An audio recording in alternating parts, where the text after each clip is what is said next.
خۆشەویستان بەردەوامین گفتوگۆ دەکەین لەبارەی دەستپێکردنەوەی دانیشتەکانی پەرلەمانی کوردستان و هەندێک سەباسەکەین لەسەر ڕەوشی حکومڕانی لە هەرێمی کوردستان و هەندێک پرس و بابەتێک کە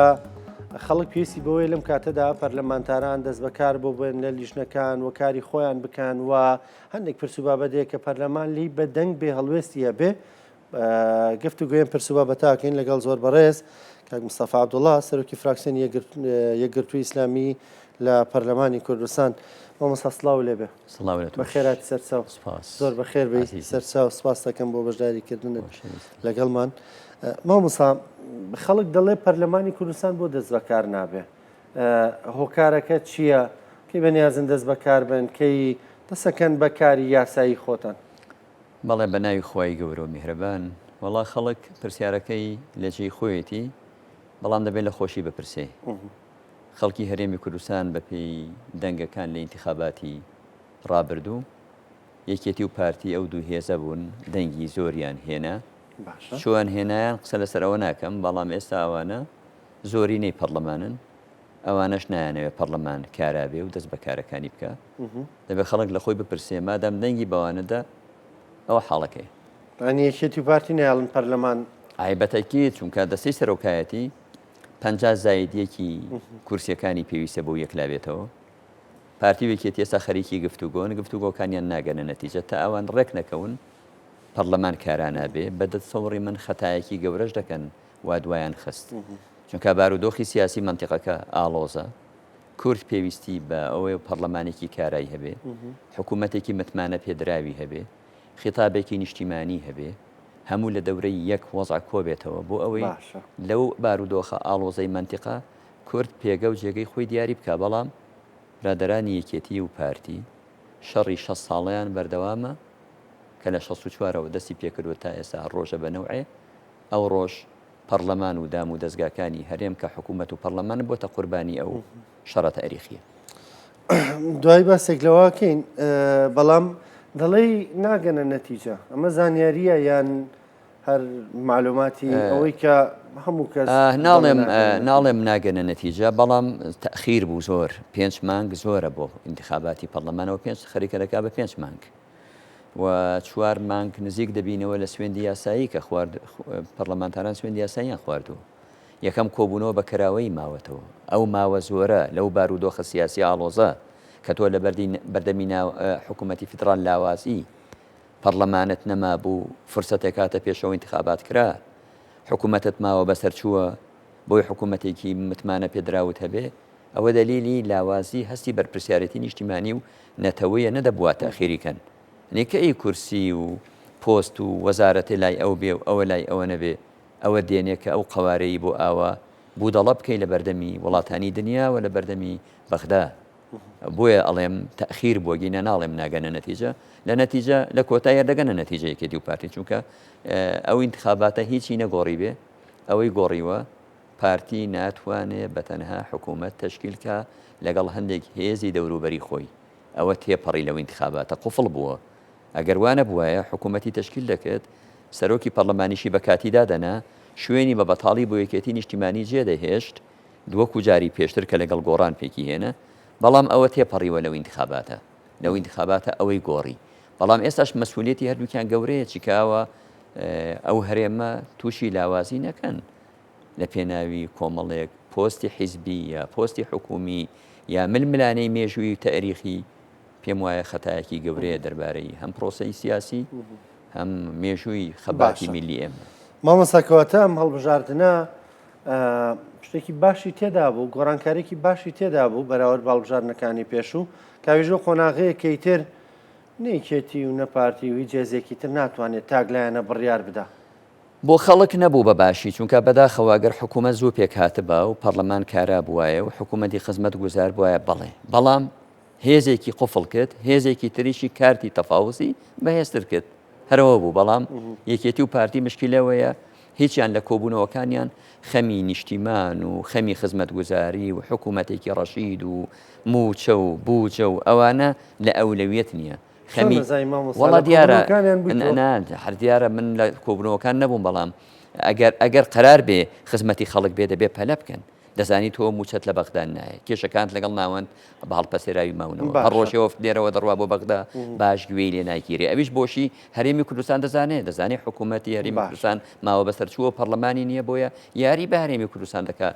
ناوە حکوومەتی فیدراڵ بۆ لەوە دەزانم کە ئەگەر مەسئولیەتەکە جددی بواە پەلایان دەکەت لە پێکێنانی حکوومەتەکەش و پەرلەمانی کوردستانیش و مێژووی ڕابردووش پێمان دەڵێ 34 ساڵی ڕابردوو یەکێتی و پارتی بەیەکەوە حکومڕان بوون ساڵ بۆ ساڵ جۆری حکومڕانی گەڕاوەتەوە دواوە ئەوە پێمان دەڵێ ینی باشە ینی تۆ پێ دوای سە ساڵ بە ساڵێ من بەرەو دوا دەچین بەڵێ چۆن بەرەو دووارە چین ئێستا مەسن دوێنێ و پێرێ لە یادی ڕاپەڕین بووین یادی ڕاپەڕین دوو دەستکەوتی گرنگی هەم یەک پەرلەمانی کوردستان دوو حکوومەتی هەرێمی کوردستان من لە تۆ دەپرسم 34 ساڵ حکومڕانی ئێستا پەرلەمانە حکوومەتە حکوومەتێک دوو ساڵە ماوەی بەسەرچووە بە کار بەڕێکەری کار دەکا لە ئاسی دنیادا لاوازە دوێنێ و پێرێ خەمی سربەخۆیی بوو ئێستا هەموو ئیشەکەمان بۆتە حکوومەتی هەرێمی کوردستان ببێتە محاسیب بۆ پارە وەرگرتن لە بەغدا و موچە تەوزیعکە لە باسی سربەخۆی و دەوڵەتی کوردیەوە بۆ کوێ چۆن بەرەو دوانین دووەم ئینتیمای خەڵک بڕۆ لە گەنج و لاوی ئەو وڵاتە بپرسە هەمووی سەری خۆی هەڵگرت بڕۆ لە خەڵک بپرسە لە خەڵکی یەکێتی و پارتی ئەندامەکانیان بپرسە هەمووی نیگەرانن ئەگەر بژێوی نەبێ ئەگەر هەندێشت نەبێ قەناعەتی بە ئەزمونونەکە نەماوە بەداخەوە وایە من لە ڕاپەڕین بووم لە یادی ڕاپەڕین هەندێک خەڵکم دوان خەڵکی بینی یادی ڕاپەڕینە دەکردەوە کە بەدەدی من ڕۆژی 5 ڕۆژی ڕاپەڕین لە مێژووی میلەتی ئێمەدا ڕۆژی وا گەورە نییە چونکە ئێمەی لە دیکتاتۆرێکی سەدام حوسێنەوە ڕزگار کرد بۆ حکوومەتی خۆماڵی خەڵک دڵی بەوە خۆش نییە کابرا برا کەسوکاری شەهیدی ڕاپەڕین دەچێت کێلەکەی شەهیدەکەی دەشکێنێ ئێوە هەموو تەڕاجوعە کێ لێی بەرپرسە بەتەکیید حکومڕانان لێی بەرپرسە چۆن دەبێ بێڵی ئەو هەستە نیشتیمانیە نەتەوەیە حکومڕانیە بێتە ئەوە خەڵک ڕاپەڕینی لا گرنگ نەبێ دەڵێ نەکرابە کە من قەت لەگەڵ ئەو بۆ چوونانە نیم پێم باشە قەت تاکی کوردی ئینسانی کوردی ڕۆژێک لە ڕۆژان خۆزگە نەخوازێ بە ڕژیمی ڕابردوو بەڵام بڕۆ خەڵک ئێستا وایە کەواتە باسی حکوومەت دەکەی باسی پەرلەمان دەکەی باسی هەستی نیشتیمانی دەکەی ئینتیمای نەتەوەیی دەکەی گەنج و لاو بێ ئومێدی دەکەی جادەوبان و خزمەت گوزاری دەکەی ئەو جار هەرچی کەرتی گشتی خەریکە دەیکەنە کەرتی تایبەت بە پێی دەستوری عێراقی خزمەت گوزاریە تەندروستیەکان خزمەت گوزارە پەروەردەیەکان دەبێ لە کەرتی گشتی بن ئەوان دەیکەنە گرێبەست و بۆ کۆمپانیا و کۆمپانیاکەش لە نزیکی خۆیان ئێستا باسیێواکەین لە قسەکانی پێشووتر تا مامۆستا دەڕێکدا ماژە پێکردووی بە سەرماتێنە پەڕێ وتت حکوومەتی ناوەند یاری بە هەرێمی کوردستان دەکات بە حکوومەتی هەرێمی کوردستان دەکات کەواتە پێ دوایە بەشێکم کێشانە حکوومەتی ناوەند دروستێکا بۆ ئێمە کە دەڵێم یاری پێدەکە ئێمە لاوازین بۆیە تۆ کە ناوماڵەکەت بۆشی هەبوو مشکیلەی هەبوو کە جسم نەخۆشی لە ناوەوە بوو بەرگەی میکرۆبێ ناگرێ قسە لەوەیە کە تۆ خۆت نەخۆش بووی خۆت مشکیلت هەبوو ئێویش خۆ ڕەحمەت پێ ناکە بەتەکیید ئێستا حکوومەتی ناوەند من جاری تریش لە بەرنامە وتومە حکوومەتی فیدراڵ لە بەغدا دەتوانن ئەگەر بیانەوێ بژێوی موچەی هەرێمی کوردستان باش بێ دێن فشار لە حکوومەتی هەرێمی کوردستان دەکەن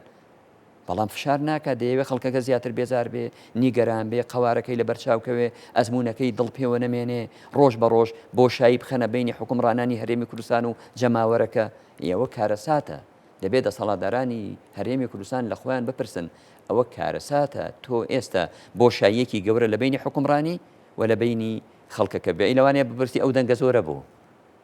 ئەو دەنگە زۆرە بۆ پێیان دەدرێت ئەو کاری خۆی هەیە بینیمان بکڕینی زیمەم و بە فشار هێنان و بە موچە بڕین و بەترس لێکردن خەڵک چونکە ژیانی ئاسایی نییە موچەی لە کاتی خۆی نییە ترسی هەیە لە بڕینی موچەکەی بەناچاری ئەڵێ بە هەردەنگەکەی بۆ بدەمەگینە نیگەرانی لە هەوادارانی یەکێتی و پارتیش من پێما کێرڤەکەی لەسەرێ باشە ئیمامۆسا ئەگەر لێکێتی و پارتی نیگەرانن ژمارێکی زۆریش دەنگی پێداوە نەمجارە لاڵبژاردنەکانە وانە من وتم هۆکارەکەی دیارە خەڵک بەناچاری دەنگی باشە مامۆسایەک پرسەر ینی ملیۆنێک و 200,000 دەنگانێناوە باردووکانم دوێزە ئەنی چەنی بەناچاریە ئێستا پێ دەڵێ هەرێمی کوردستان بەداخەوە و تەونەکەی و نەسیجە حیزبی و کۆمەڵایەتەکەی تەنراوە لە هەرێمی کوردستان هێزی ئاساییشمان هەیە چەند هێزی زێڕەبانیمان هەیە چەند هێزی پێشمەرگەمان هەیە هەمووی کەسێک لەناو هێزانە نییە لەناو هێزانە نییە ئی هێزێکی تر خەڵکی تر بێ مووی بەیەکێتی بیا پارتی بێ بە ناچاریش دەنگی پێدەدەن کەسیان دەنگیان بەیەوە نەداوە یەکگرتو کەمێک هەیە خەڵک زۆر لە هێزە ئەمنیەکان تەلەفۆنی بۆ من کردووە کە من کاندید بووم ئەیوت دڵم لەگەڵتە دەنگت پێ بدەم بەڵام فشارم لەسرە ناتوانم داوان لێکردوم وێنەی دەنگەکەم بگرم دوایی بیبم بۆ ئامیرەکەم ئەوە خەڵکیش لە موچا ترسی ئەوە خاڵ یەکەم دوم بڕۆ ناو دەوایری حکومی حەچی ڕیسی دەوایرە بان کراوە وتوێتی دەنگی خۆت دەوروبەری خۆت کەسوکاری خۆت هەموو بۆ زامن نەکەی دوایی لەو پۆستە لات دەبین ئەوانە کاریگەریان هەیە تا ئێستا ئینتخاباتێکی ئازاد لە هەرێمی کوردستان خەڵک نەترسێ لە دوای دەنگدانەکەی بکرێ من پێم وایە یەکێتی و پارتی دەنگەکانیان ئەو دەنگەنین کە ئێستا هەیە باشە حەقیقی نییە ئەگەرەوانە و دەنگەنێنن خەڵک و دەنگی خۆیدا بەچێ بە یەکگرتووی ئیسلامی نایڵم دەیدا بە یەکگرتووی ئیسلامی کوردستان بەڵام بەتەکیت یعنی یەکێک لە هێزەکانی تر خۆیان لێرە نین بۆیە ناڕاستە یەکێک لەو هێزانە یەکگرتووە خەڵکی هێزی تر هەیە خۆ من ناڵێم هەر یەکگرتوو بەس یەکگرتوو مصداقیەتی خۆی سەلماندووە کە دەنگی هاوڵاتیانی زایە ناکە و بە ئەمانەتەوە مامەڵەی لەگەڵ دەکا و کارکتەری سەرڕاست و دروست دەنێرێ بۆ جونگەکانی حکومڕانی و گەندەڵی و وێرانەکردن و دزی و قۆرەکاری لای ئێمە لە هێڵە سوورەکانە چونکە حیساب بۆ لێ پرسیینەوە دەکەین لە قیامەت ناتوانین دەست بۆ دینارێکی هاوڵاتیانی هەرێمی کوردستان بەرین چونکە مەسەلە مەسئولیەتە بۆیە من پێم وایە گرتووی ئیسلامی کوردستان یەکێک دەبێت لەو هێزانەکە لە دڵی جەماوەر و لە دڵی هێزە ئەمنی و ئاسایشەکانیشدا پێگەی هەیە بەڵام ناڵێم دەنگەکەش هەمووی بۆ ئێمەیە ینی پێ دوای کێتی پارتی لە قیامەت و ناترسن باس لەوەیە زۆر حسابی بۆ ناکەن هەر کەسێک حساب بۆ قیامەتی بکە بۆ لێ پرسیینەوە بکە ڕێگا بە خۆی نادا دەست بۆ دینارێکی ماڵی گشتی بەرێ ناڵێم نایکەن بەڵام وەکو مەبدە وەکو ئەساسیات یەکێک لە ڕادیعەکانی کە ئینسان بتوانێ بۆ ماڵی گشتی دەست نەبە گەندەڵینەکە وەکوڵێ ڕەدعە ناخیەکەیە ئەجرەکەیە قیامەتەکەیە کاریگەری هەیە من کە وابزانم حەڵاڵ و حرام لێک نەکەمەوە فەرقی زۆرە لەگەڵەوەی حسابی حەڵاڵ و حرام مامۆستا زۆریش لە هەر مامۆساهێنی ئاینی جاری وا بوو دەبوونە پەرلەمانتار بەڵام دواتر ینی ئەو لە جێ و چاوەڕوانیان نەبوون کە خەڵک دەنگی پێداون و زۆر پێ ناچێت لە قیامەتیش ترساون دەستیان بردووە بۆ هەندێک مڵک و ماڵی خەڵک قیاسی نەفرێ دوو نەفەر لەسەر گشتی ناکرێ بەڵام لە ناو یەکێتی و پارتیدا بووە بە زۆرینە بووە بە سیستم گەندەڵی بووە بە سیستم ئەگینا من ناڵێم کەسێک ئیدعای خواناسی بکات توش نابێ من کەس بە فریشتە نازانم و خۆشم بە فریشتە نازانم بەڵام دەڵێم چی ئینسان دەگێڕێتەوە لە تاوان یاسایەکە بێ دادگاکان دووەم پاڵنەرێکی ناخکە من حساب بۆ لێپرسینەوە بکەم ئەوانە هەموو یارێکە ڕێژەی هەیە ئێستا مەسەلەن ئەگەر کەسێک حساب بۆ لێپرسینەوەی قیامەتیش نەکا بزانێ یاسایەکە لی دەپرسێتەوە موسائەلە دەکرێت بەڵام من لە تۆ دەپرسم 34 ساڵێمە حکوومەتمان هەیە کەی وەزیرێک لێپرسینەوەی لێکرا و فەسڵ کرا ئیستیقالەی پێکرا لەسەر گەندەڵی کەی مدیر عامێ کەی سەرۆکی ئەنجومەنی وەزیرانێ دەو هەموو وێرانەمان هەیە باشە مامۆسایەک پرسیار ئەگەر لە سەراستی حکومی نەکراوەوە لە سەراستی حەزبیەمەتان لەگەڵ وەزیرەکانی خۆتان ناکردووە ئێمە وەزیرمان کە زانی ناتوانێت خزمەت گوزاری پێشکەشکە ڕێگری لێ دەکەن ئاسانکاری بۆ ناکەن لە ئەنجومەنی وەزیران وەزیری کارەبا ئیستیقالی لە پۆستەکەی کرد تاکە وەزیرێک لە هەرێمی کوردستان ئیستیقالی لە پۆستەکەی کرد بێت لەسەر ئەوەی مەجال نادەن خزمەت گوزاری بکە یەکگرتوو و چۆن هەمانە باسی کارەبات کرد و کارەبا بێ بە 24 ساعت ڕایەوە چێ لەسەر پرۆژە ڕای ئێمە زۆر ڕۆشنە پرۆژەیەکی زۆر مەترسیدارە بەکرێکی کردنی هاوڵاتیانی هەرێمی کوردستانە کارەبای 24 ساعتی هەمومان لەگەڵ کارەبای 24 ساعتی هەیە کێشە لەگەڵ کارەباکەنی کێشەمان لەگەڵ چییە لەگەڵ نرخەکانیەتی لەگەڵ سعرە زۆرەکەیەتی لەگەڵ گرێ بەستەکەیە دەبێ ئەوە وەزارەتی کارەبا بیکە لیژنەیەک لە ناو ئەنجومەنی وەزیران فەرزی کردووە بەسەر وەزارەتی کارەبادا وەزارەتی کارەبا دەڵێن ئاگای لە وردەکاریانە هەن نییە ئەوجار ئەو سعرانەی کە دیاری کراوە کاکە سعری کارەبا بە پێی گیرفانی موچەخۆرانی هەرێمی کوردستان نییە ئێمە موچەخۆرمان هەیە لە وڵاتە 500,000 موچەیە 750 هەیە ملیۆنێکی موچەیە ملیۆن موچە لە هەرێمی کوردستان دەتوان بڵێم لە 167 فەرمانبەر لە ملیۆن تێناپەڕێ زۆری خانانشینان 220,000 تۆ ئەو پرۆژەیە ئەو پرۆژە مەترسیدارە هەڵتەکاندنی گیرفانی هاوڵاتی ئەو گرێ بەستە بێ سەروبەرە نرخێک لە 18 دینارەوە بیکەی بە 90 و بیکەی بە 120 و فەرمانبەرێک ماڵێکی 4 نەفەری هاوڵاتیە کە ماڵێکی 4 کەسی هەیە کرێەکەی کرێ کارەباکەی 250,000 و 300,000 بێ ئەی چی بۆ دەمێنێتەوە ئەجا چۆن کارەبا بەکاردێنی بێژی وەزارەتی کارەباوی دەگەر بە ئاسایی بەکاری بێنی ماڵێکەر 120,000ێکی بۆیەتەوە ماڵێکی ئاسایی دەزانین ئەڵێ ئاسایەکە چۆن ئەڵێ دەبێت غەسالە بەکار نهێنی کەوت کوشاندەوە گیزەر ڕۆژی سەعاتێ بەکاربێنی هەروە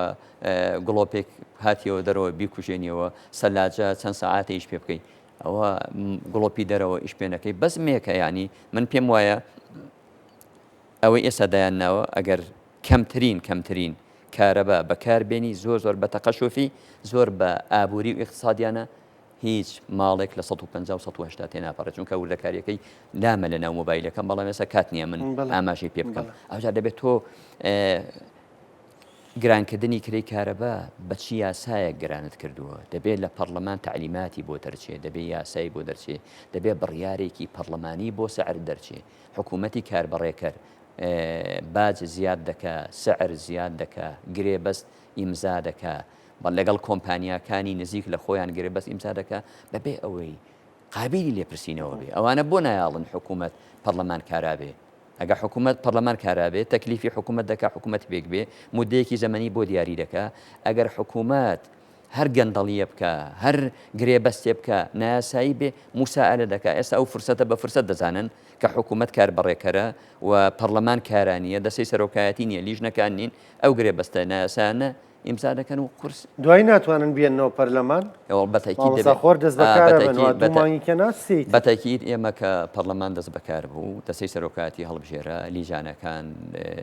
دەست بەکار بوون ئەو لیژنانەی ئێمە لە ناویدا دەبین هەرگرێ بەستێک ڕەبتی بەو وەزارەتەوە بێ داوا دەکەین بێتە پەرلەمان و قسەی لەسەر بکەین چەندی نایاساییە ڕای بگرین دەتوان ڕایگرن ئەو کاتە پەرلەمانتارانی هەرێمی کوردستان دەزانن ئەگەر ئێمە وەکو فراکسیۆنێکی حەوت کەسی ئەگەر پێشنیازە بڕیارێک یا پێشنیازە یاسایەکمان هێنا پەرلەمان لە بەرژەوەندی هاوڵاتیانی هەرێمی کوردستان بوو پەرلەمانتارانی یەکێتی پەرلەمانتارانی پارتی پەرلەمانتارانی لایەنەکانی تر نیشتیمانیانە ڕوانیانە ئەو قەزیەیە لە بەرژەوەندی هاوڵاتی ڕوانیان دەتوانین بەو زۆرینانە تێپەڕێنین ئەیکەینەوە لەگەڵ کەمکردنەوەی نرخی ئەم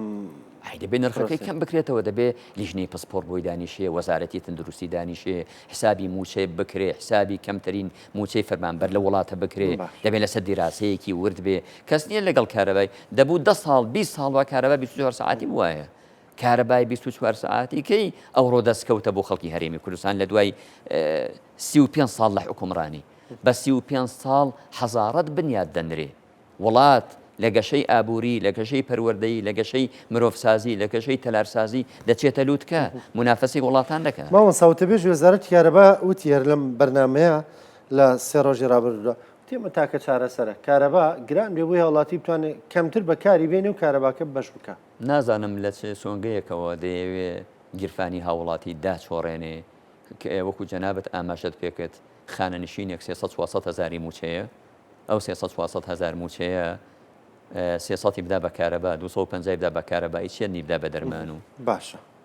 چەندی بدا بە پێداویستی ماڵ و ینی یا لە گیرفانی خۆیانەوە حساب دەکەنەوە سەڵاتدارانە کە مشکلیان نییە هەروان کارەبان 24 ساعتی بووە حکومڕانانی هەرێمی کوردستان ڕۆژێک لە ڕۆژان کێشەیەک نەبووە لای ئەوان بۆ خۆیان باسی کارەبا بێ و نەبوونی کارەبا بێ و نەبوونی موچە بێ و نەبوونی داهات بێ و چکانان لەسەروی ئەو مۆزوعانەوەن نانی خۆیان نەرم کێشیان نەبووە پێش نانیان بووە باشە مامۆسا تۆزە قسە لەسەر یەکگرتووی ئیسلامی کوردستان کە نەو چەند خولەکە کەمەی کە ماومانە گۆڕانکارێک لە ناوچەکە بڕێوێ بۆ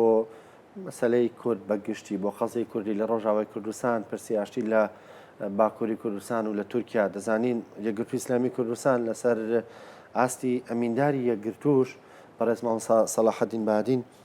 علاقەیەکی باشیە لەگەڵ تورکیا ئەم علاقەی بەکار هاتووە بۆ ئەم قەزیە کوردیە نەتەوەیە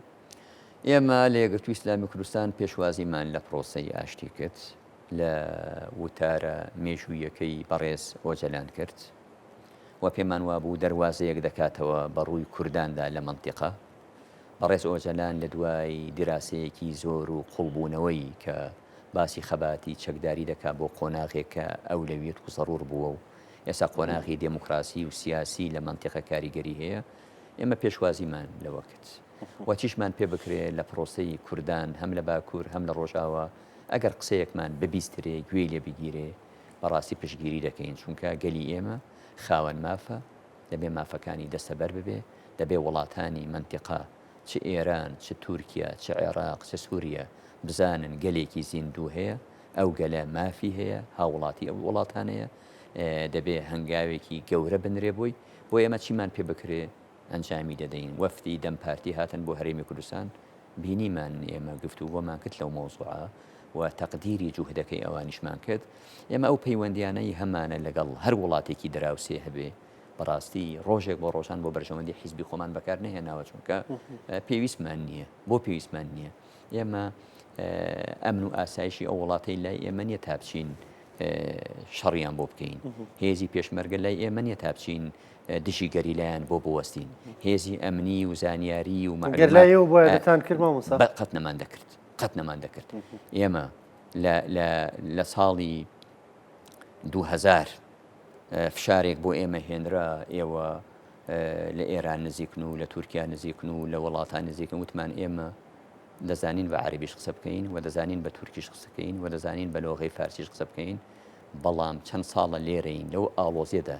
یەگرتو دەرچووە لە ئیمتحان دەرچووە کە ڕۆژێک لە ڕۆژان پەنای نەبردووە بۆ هێنانی دەستی هێزێکی بێگانە و تەجەسوسکردن لەسەر هێزێکی کوردی ئێستا قەندیل زۆر جار گفتوگۆمان بووە ئەڵێن میزداقیەتی ئێوە لە پەیوەندیەکانی ئێمە زۆر بە دروست دەزانین چونکە ڕۆژێک لە ڕۆژان نەبیستراوە و ئیسبات نەبووە لەسەر کادیرێکی یەگرتو لەسەر ئەندامێکی یەگرتو لەسەر سەرکردەیەکی یەگرتو لە کۆبوونەوەیە لە شوێنێ قسەیەکی سلبی لەسەر کوردانی پارچەکانی تر کرد بێ بەڵکو چیمان پێکرابێ بۆمان کردوون ئێساش ئەو ئاڵوگۆڕی کە لە سووریا هاتوۆتە پێشەوە ئێمە ئەوەی پێمان بکرێ بۆ ڕۆژ ئاوە لە قسەی خێر دەیکەین چونکە پێمان وایە زۆر تەقدیری سیاسەتەکانی مەزڵوم عەبدیش دەکەین پیاوێکی عەقڵمەندی دەزانین کە جوان مامەڵە لەگەڵ ئەو پرسە دەکات چەندە سووریا جارێ ئاڵۆزە سووریا جارێ مەلامیحی جوان دەرنەکەوتووە حکوومەتەی دێ بەرەو کوێ دەڕوە سپاس دەکەم مامۆستا دوا پرسیارم بەڕاستی ینی لەسەر بگەڕێن و پەرلەمانی کوردستان لەناو قسەکان تا پێشترا ماژە بۆ کردوت ئێمە زۆر جارەگەر یاساژ نەبێ ترسی قەبر و قیامەت و لایەنە دینێکەوەمان لێکا لە هەندێک شت بگەڕێنەوە 2 مانگ 3 مانگە ئێوە پەرلەمانتارن بە پێی یاسا موچە وەردەگرن ینی ناخۆش نییە موچە وەردەگرن لە کاتێکدا دەوام ناکەن یەک موچەمان وەرگرتووە لێرەوە بۆ خەڵکی هەرێمی کوردستان دەڵێن پەرلەمانتارانی کوردستان یەک موچەیان وەرگرتووە بەبێ دەرماڵە چونکە لیژنەکان دەست بەکار نەبوون بەرماڵی لیژنەکان و ئەوانە باشە بەس ئێمە بەشەکەی خۆمان وەکو پەرلەمانتارانی یەگرتو لەو ڕۆژەی کە سوێندی یاساییمان خواردووە لە 2012 تا ئێستا دانەنیشتووین لە ماڵەوە بڵین وەڵا پەرلەمان کارانە بۆ ئیشنەکەی تا ئێستا 2 داوامان لەسەر 2 وەزارەتی حکوومەتی هەرێمی کوردستان تۆمار کردووە لە دادگا وەزارەتی تەندروستی و هەروەها ئەو گرێبەستانەی کە بریتە لە تاپۆ ینی شوکاری خۆتەوە کردووە دووەم خۆی فەرمانبەرانی ژێرێک موچیان وەرگردووە لەو کاتەوە یەک ئەوەش ڕاستە ئەم 2 ڕۆژ ئەوەش ڕاستە بۆیە ئێمە لە 2012ەوە ئەو حەوت پەرلەمانتارەی ئێمە یا لە ناو خەڵک بوون یا لە خۆپیشاندانەکان بوون یا کاری فەرمانبەرانیان لە دایرەکان هێناوە بردووە یا لە دادگاکان بوون داوا تۆمارکردن لەسەر وەزارەتی تەندروستی و لەسەر ئەو گرێبەستە نایاسەیانە بۆیە دانەنیشتوین سیرکەربین و ڕۆژانەش ئەوەی بۆمان بکرێ هەر ئەرکێک ڕوو لە ئێمە بکە بەدەمیەوە دەبین چونکە پێمان وایە لەولاشەوە خەتا لە ئێمە نییە کە ناڵن پەرلەمان کارابێ ئەسڵ وا بوو هەر لە ڕۆژی یەکەمی پەرلەمان واتە شەرعی و یاسایی حەڵاڵی دەزانین لەبەرەوەیەوە ئێمە دەستمانتیان نەبوو هەر لە یەکەم ڕۆژی کۆبوونەوەی پەرلەمان لە یەکەم موداخەلەی من داوام کرد کە پەرلەمان لەگەڵ حکوومەت نەکرێتە یەک پاکێج بکرێتە یەک پاکێج پێکێنانی حکوومەت ئاسان نییە چونکە باس لە بەش و وەزاراتە با پەرلەمانەکە کارابێ سەرۆکێکی هەڵبژێرین کێ هەڵبژێرا بێتە سەرۆکی پەرلەمان ئەو جار حکوومەت تاخیر دەبێت شتێکی ترە بەڵام با پەرلەمان کارابێ نەیان کرد زۆر بەڕێز کاک مستەفا عەبدوڵڵا سەرۆکی فراکسیۆنی یەکگرتووی ئیسلامی لە پەرلەمانی کوردستان سپاس دەکەم سپاس بۆ بەشداریکردن لەگەڵمان سپاس بە ڕوونکردنەوەکانە بە خێراتی سەرچاو خۆشەویستان شوێکی کورد بەرنامە بێت